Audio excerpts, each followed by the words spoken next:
2014 में जम्मू कश्मीर में जो पीडीपी बीजेपी की सरकार बनी, उस सरकार के जनक माने जाने वाले, उस कोलिशन के सूत्रधार माने जाने वाले राम माधव जम्मू कश्मीर में अचानक वापस आ गए।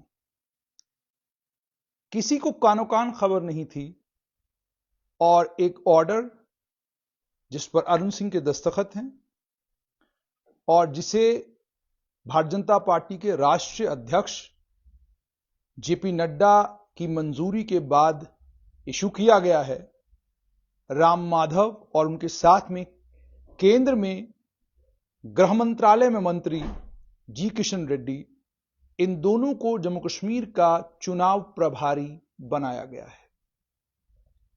अब अचानक राम माधव को जम्मू कश्मीर भेजने की क्या जरूरत पड़ी? क्यों राम माधव को, जो जम्मू कश्मीर में जिस समय इंचार्ज थे और तमाम चीजें जम्मू कश्मीर में देख रहे थे, उन्हें अचानक जम्मू कश्मीर से हटा दिया और हटाने के बाद राम माधव कहीं खबरों में भी नजर नहीं आए। अगर राम माधव कहीं नजर आए तो किसी इंटरनेशनल सेमिनार में तकरीर करते नजर आए, अगर राम माधव कहीं नजर आए तो किसी इंटरनेशनल वर्कशॉप में भारत का प्रतिनिधित्व करते हुए नजर आए, भारत के संवाद को लेकर बात करते नजर आए। लेकिन अब अचानक राम माधव को जम्मू कश्मीर भेजने की जरूरत क्या पड़ी? क्या भारतीय जनता पार्टी को लग रहा है कि असेंबली के चुनावों में अगर नेशनल कॉन्फ्रेंस और कांग्रेस के बीच में कोई कोलिशन प्री पोल अलायंस होता है तो उस प्री पोल अलायंस के नतीजे में क्या बीजेपी को यह लग रहा है कि उनको चुनावों में नुकसान हो सकता है? और उस नुकसान के नतीजे में क्या बीजेपी यह सोच रही है कि उन्हें पीडीपी या नेशनल कॉन्फ्रेंस या किसी घाटी के दल के साथ दोबारा अलायंस करना पड़ सकता है? और उस अलायंस को कैसे किया जाएगा? और यह अलायंस भी पोस्ट 5 अगस्त 2019 है। 5 अगस्त 2019 के नतीजे में क्या कुछ हुआ? Doctor Farooq Abdullah, Omar Abdullah, National Conference की सारी लीडरशिप गिरफ्तार हुई, पीडीपी की लीडरशिप गिरफ्तार हुई, अलग अलग विपक्षी दलों के नेताओं को गिरफ्तार किया गया और उसकी खटास, उसकी नाराजगी अभी तक नेशनल कॉन्फ्रेंस के नेताओं के मनों से गई हो ऐसा लगता नहीं। आप किसी भी नेशनल कॉन्फ्रेंस के नेता से बात करें तो वह आपको 5 अगस्त 2019 के बाद के हालात के बारे में तफसीलन बताता है। तो क्या बीजेपी अक्टूबर 2 के बाद और 4 को जब वोटों की गिनती होगी, क्या बीजेपी उस सिनारियो को भी सामने रखकर पहले से तैयारी कर रही है कि मान लीजिए ना जम्मू संभाग में किसी एक पार्टी को लोगों का मैंडेट मिलता है, ना ही कश्मीर संभाग में कोई पार्टी मेजॉरिटी लेकर आती है। 47 सीटें कश्मीर संभाग में हैं, 43 सीटें जम्मू संभाग में हैं। अगर कश्मीर संभाग में 47 में से 20 या 25 सीटों पर नेशनल कॉन्फ्रेंस सिमटती है और जम्मू में इतनी ही सीटें भाजपा की आती हैं तो क्या करेंगे? और जिन दलों के ऊपर यह आरोप है कि ये दल अगर बीजेपी के पास 30 से 35 सीटें आ जाती हैं अपनी, तो ये 10-12 सीटें जो हैं, 2 या 3 दल मिलकर अगर इनकी आती हैं तो ये बीजेपी के साथ मिलकर एक अलायंस की सरकार बना सकते हैं। अगर वो वाला रास्ता बीजेपी को क्लियर नजर आ रहा होता तो शायद बीजेपी राम माधव को नहीं बुलाती। राजनीतिक विशेषज्ञों का यह आंकलन है कि आप राम माधव को तब बुलाएंगे जब आपको यह लग रहा है कि 2 दलों के पास बहुमत तो होगा, लेकिन बहुमत के आंकड़े, 2 दलों के पास बहुमत नहीं होगा और दोनों दलों को बहुमत लेने के लिए, मेजॉरिटी के लिए एक दूसरे की जरूरत पड़ेगी। और जब एक दूसरे की जरूरत पड़ेगी तो अलायंस को स्टिच करने के लिए फिर कोई ऐसा आदमी आपको चाहिए जो आदमी कश्मीर वालों को भी एक्सेप्टेबल हो और जिस आदमी की बात जम्मू में भी मानी जाती हो। भारतीय जनता पार्टी में पीडीपी और बीजेपी के बीच में जब अलायंस होना था तो कई रोड़े थे रास्ते में। सबसे बड़ा रोड़ा यह था कि पीडीपी ने अपना पूरा चुनाव अभियान बीजेपी के खिलाफ किया था। पीडीपी का चुनाव अभियान था कि बीजेपी को रोकना है तो पीडीपी को वोट दीजिए। उनका चुनाव अभियान था कि आपने 370 को मजबूत करना है और कुछ और अगर केंद्र सरकार से हमको लेना है तो उसके लिए आपको पीडीपी को सत्ता में लाना है। इस नारे पर पीडीपी ने 2014 में चुनाव लड़े थे। और पीडीपी को रोकते रोकते जब चुनावी नतीजे आए और जम्मू संभाग में मैंडेट बीजेपी को मिला और कश्मीर संभाग में पीडीपी के पास अच्छा नंबर था, उसके चलते जब अलायंस करने की बारी आई तो एक कॉमन मिनिमम प्रोग्राम बनाना, दोनों दलों के बड़े और छोटे नेताओं की इस कॉमन मिनिमम प्रोग्राम पर सहमति बनाना। और आप यह भी जानते हैं कि बीजेपी में कई धाराएं हैं, इसी तरीके से घाटी के दलों के अंदर भी नेता हैं और उनके अपने अपने आइडियोलॉजिकल कनेक्शंस हैं, लेकिन बीजेपी की कई धाराएं हैं। इन धाराओं में ये अलग अलग तरफ बहती हैं। एक धारा है जो बड़ी सख्त है, जो कहती है ना, कोई कॉम्प्रोमाइज नहीं होगा ऐसे किसी दल के साथ जो दल अलगाववादी नेताओं को रेड कार्पेट देता हो। कोई कॉम्प्रोमाइज नहीं होगा, कोई बातचीत पाकिस्तान के साथ नहीं होगी, कोई किसी किस्म की राहत कोई नहीं दी जाएगी अलगाववादियों को, आतंकवादियों को, आतंकवाद के समर्थकों को। उसके बाद और भी सख्त धाराएं हैं बीजेपी में, लेकिन एक धारा बीजेपी में वो भी है जो ये मानती है कि सत्ता में आने के लिए और सत्ता में आने के बाद अपने एजेंडे और अपने प्रोग्राम को आगे बढ़ाने के लिए अगर हमको अलायंस भी करना पड़ता है और उसमें कुछ कॉम्प्रोमाइजेस भी करने पड़ते हैं तो हम कर लें, ताकि हम सत्ता में आ जाएं और उसके बाद हम अपने एजेंडे पर काम करें।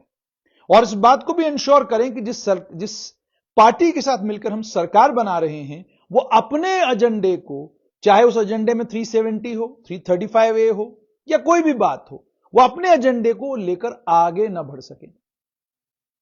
अब जाहिर सी बात है इन चीजों पर, और ये भी आप जानते हैं कि कश्मीर घाटी में भी जो भी दल सत्ता में आता है, डॉक्टर फारूक अब्दुल्ला की एक बात जो उन्होंने एक बार नहीं कई बार कही, उन्होंने कहा कि if you want to be in power in Jammu and Kashmir you have to be on the right side of Delhi. और जम्मू कश्मीर की मजबूरी है कि कोई भी दल जो यहां सत्ता में आएगा, आप सोचेंगे कि वो दल यहां सत्ता में आने के बाद तृणमूल कांग्रेस की तरह, आरजेडी की तरह या किसी और राज्य के दल की तरह केंद्र के साथ जो टकरा सकता है, तो ऐसी संभावनाएं जम्मू कश्मीर में न कभी थी और न कभी होंगी। और जो भी दल टकराया उसका क्या नतीजा निकला वो इतिहास में है, उसको मुझे लगता है दोहराने की मुझे जरूरत नहीं है। तो उसके चलते जो भी दल कामयाब होता है, कामयाब होने के बाद वो अलायंस जब उसको करना होता है, वो ये देखता है कि जम्मू संभाग के लोगों ने मैंडेट किस पॉलिटिकल पार्टी को दिया है। अब तो ये होता है, पहले तो जम्मू और कश्मीर में कांग्रेस हो, नेशनल कॉन्फ्रेंस हो, सबको सब जगह पर कामयाबी भी मिलती थी। कांग्रेस यहां भी जीतती थी, कांग्रेस घाटी में तो नहीं जीत पाती थी, लेकिन नेशनल कॉन्फ्रेंस आर पार थी। अब चूंकि आप जानते हैं कि परिवर्तित सिचुएशन में बिल्कुल तब्दीली आ चुकी है। जम्मू संभाग में कांग्रेस है, बीजेपी है, जम्मू संभाग में पीडीपी है, जम्मू संभाग में नेशनल कॉन्फ्रेंस है, लेकिन बड़े दो दल बीजेपी और कांग्रेस ही हैं। तो इसके चलते राम माधव को वापस लाने का मतलब ये, एक तो वॉइस ऑफ सैनिटी, समझ बूझ के साथ बात करने वाला आदमी, दूसरा सूत्रधार, जानते हैं कि क्या बात करनी है, कितनी बात करनी है, नपीतुली बात करनी है, कहां पे दबाव डालना है, कहां पे दबाव नहीं डालना है, क्या मानना है, क्या नहीं मानना है, क्या कॉम्प्रोमाइज किया जा सकता है, क्या कॉम्प्रोमाइज नहीं किया जा सकता, इस पर भी। तीसरा ये चुनाव के लिए जो मैदान में उम्मीदवार उतरेंगे उनका चयन, जब आप कॉमन मिनिमम प्रोग्राम बनाएंगे उस कॉमन मिनिमम प्रोग्राम में बीजेपी का क्या रहेगा और दूसरे दल का क्या रहेगा, और कैसे ऐसा कॉमन मिनिमम प्रोग्राम तैयार किया जाए जिसे पूरे देश में जब बाकी पार्टियां लेकर घूमेंगी तो उसका नुकसान जो है बीजेपी को नेशनल लेवल पर न हो, अगर कोई ऐसी स्थिति बनती है। और जब आप मैनिफेस्टो तैयार करें उसको भी इस तरीके से तैयार करें कि कल जब आप अलायंस की कोशिश करें तो मैनिफेस्टो आड़े ना आए।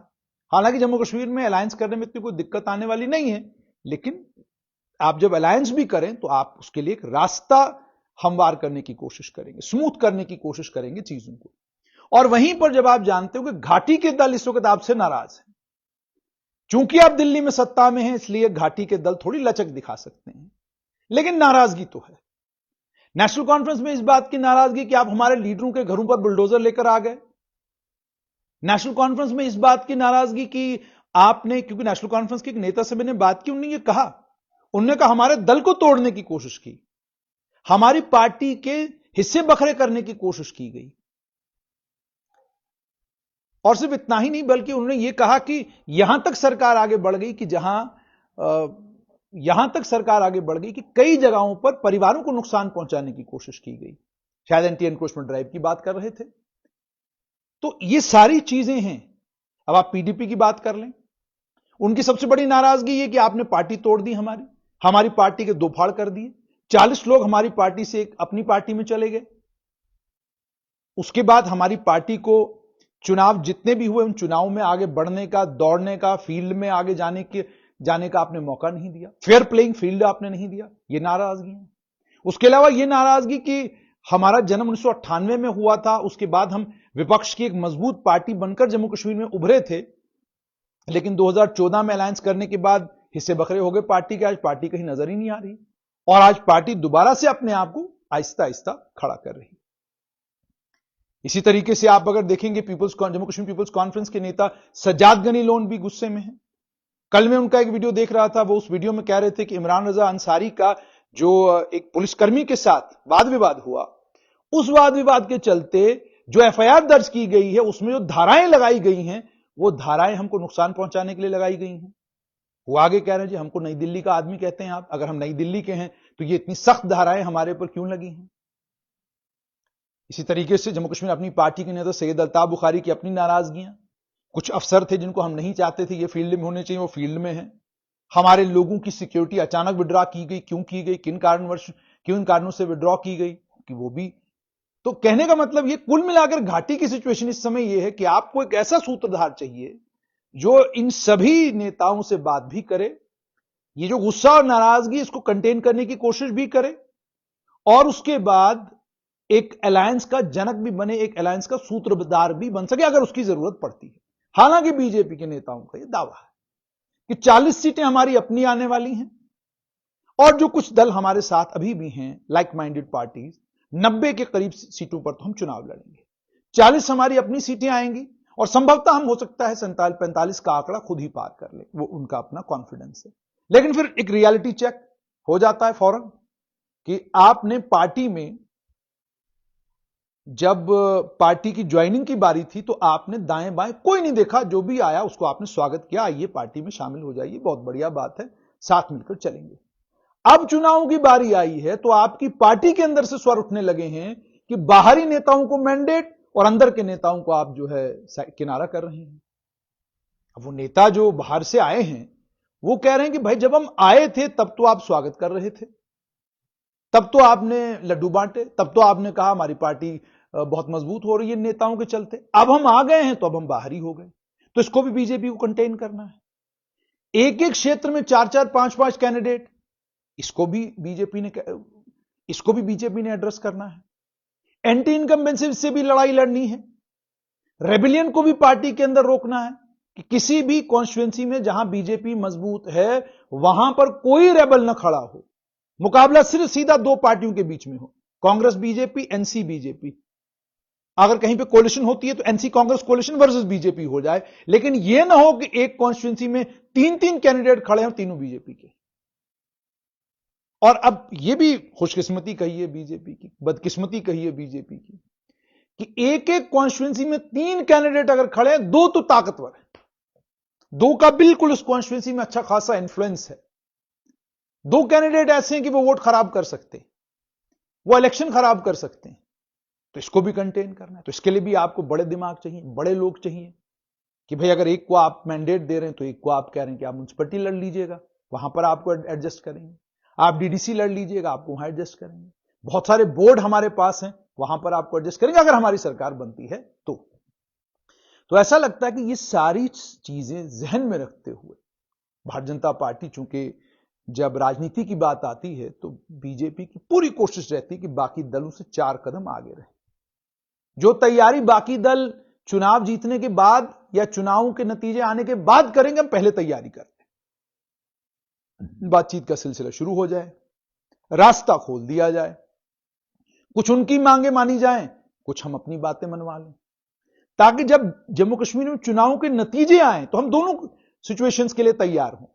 अगर हमको अच्छा मैंडेट मिलता है तो हम सरकार बना लें, और अगर हमें अच्छा मैंडेट नहीं मिलता है तो हम अलायंस में सरकार बना लें। तो संभवतः राजनीतिक विशेषज्ञों का मानना है यही कारण है कि पार्टी के अंदर का मतभेद हो, मनभेद हो, उसको भी एड्रेस करने के लिए, और पार्टी का बाकी दलों के साथ क्या रिश्ता हो और कैसे उस रिश्ते को बनाया जाए, इस एनिमोसिटी और इस नाराजगी के माहौल में, इन सभी चीजों के लिए ऐसा लगता है कि बीजेपी के पास एक ही नाम है और उस नाम का है उसका और एक ही नाम है और वो नाम है राम माधव जी। किशन रेड्डी का जहां तक ताल्लुक है, बीजेपी के एक बड़े नेता हैं, गृह मंत्रालय में हैं, उसके चलते बहुत सारी चीजें ऐसी हैं जिनमें उनकी जबरदस्त जरूरत पड़ सकती है। तो देखते हैं आने वाले दिनों में और क्या क्या सरप्राइजेस मिलते हैं। क्या अवामी इत्तेहाद पार्टी के नेता इंजीनियर रशीद श्रीनगर और बारामुल्ला में चुनावी जनसभाओं को संबोधित करते हुए दिखेंगे, इस पर भी हमारी नजर रहेगी।